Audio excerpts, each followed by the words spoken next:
Welcome everyone to our League of Legends Top 5 Plays, and thanks for stopping by our channel today. As always, if you like the videos we make, please feel free to give this one a thumbs up and subscribe for more, but without further ado, let's dive into our number 5 play from Invalida 1983 with a game-swinging moment thanks to some great teamwork synergy. They wait patiently for the enemy team to push down mid, and they send out Lee Sin as bait because a catch for the enemy team looks so juicy at the current state of the game. He's flashed on by Ryze, but out of nowhere comes a huge crescendo in Glacial Prison, followed by the flash kick from Lee Sin. One by one they start to crumble, all thanks to the amazing read by Lee Sin's team to set up that bait, which then gets him the Dream Wombo that leads to Baron. Our number 4 play comes from Heat of Darkness, and our champ we don't see quite that often, but with the resurgence of Corki mid, the old man's back. The enemy team's pushing down mid with a numbers advantage, but Corki finds a great angle to lay down the package, splitting up and slowing the enemy team before valking back to safety. The crippling slow allows Braum to land a huge ult, but the enemy team retaliate well, and this fight starts to boil down with both teams losing players. Corki completely stuffed the enemy team's push, even though they were 4v5 and the enemy team had momentum. It's a close one, but in the end, blue team loses 2 members to get the ace, which is huge because Riven can get the open in Hibs.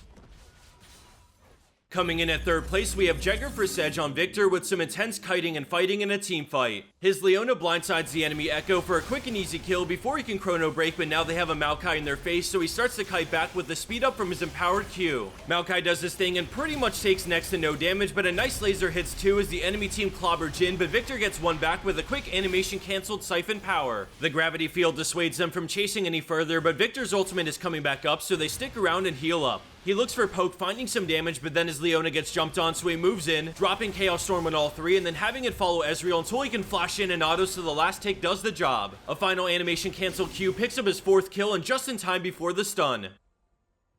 Reeling his way into our number 2 spot with some nasty Thresh hooks, we have GCBurgess on Thresh. He speeds up his allies and decides to split off because they're slowed by the Teemo Shroom, and after a flay box and an auto, Caitlyn gets bursted down. Lee Ward hops into the Fog of War, but an amazing blind hook gets Thresh over that wall, and he exhausts immediately to buy time for Varus to show up. He buys even more time with a flay away from the wall and then winds up the hook, pulling the poor Lee Sin back to his death. The fight continues with Jarvan going in, but instantly getting rooted by Ivern, so he turns right around as Thresh follows closely behind. With his Q locked and loaded, he looks forward but shoots for Jarvan, pulling him into his team for another hand-delivered kill to the AD carry. They have a ward on Karma, so he leads the charge, and right as she starts to get away, he flash hooks and lands it, delivering a final freebie to his team.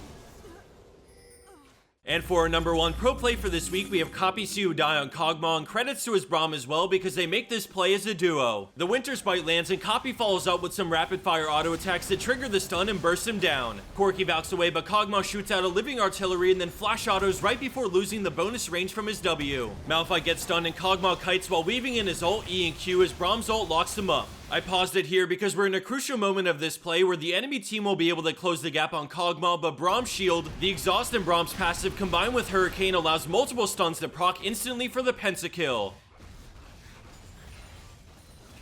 The bonus for this week comes from BiiZneeD on Ekko with a really cool interaction when he chrono breaks while trapped inside Camille's ult. The play starts out with a nice flank on the enemy team, but he quickly gets chunked down and has to fall back. Camille dives him in ults, but he snaps back, getting denied by the wall, but his ult still goes through and gets the double. Ekko's all healed up, and after a final phase dive, he picks up a 3rd kill.